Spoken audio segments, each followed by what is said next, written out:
అందరూ ముందుగా నా అన్వేషణ అనే యూట్యూబ్ ఛానల్‌ని ఎవరైనా సబ్స్క్రైబ్ చేసుకొని ఫాలో అవుతా ఉంటే ఫస్ట్ వచ్చేసి అవన్నీ కట్ చేసేయండి. ఎందుకంటే ఎంత కాంట్రోవర్సీ నడుస్తుందో మన అందరికీ తెలిసిన విషయమే. అసలు హిందూ మతాన్ని భారతదేశంనే మొత్తం గెలికేసాడండి.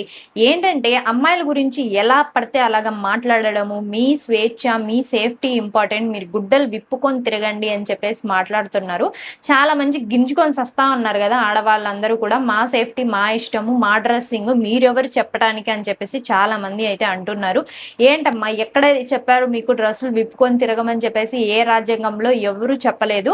వాళ్ళమ్మ మటుకు కంబోడియాకి వెళ్ళినా, బయట దేశం వెళ్ళినా గూడా నీట్‌గా చీర కట్ల అయితే వెళ్ళాలి. మా అమ్మతో అందరూ సెల్ఫీలు దిగుతున్నారు, ఫోటోస్ దిగుతున్నారు అని చెప్పేసి చాలా గర్వంగా చెప్తున్నారు. వాళ్ళమ్మకైతే ఒక రూలు, బయట ఉన్న ఆడవాళ్ళకైతే ఇంకొక రూలు. అలాగైతే మాట్లాడుతున్నారు.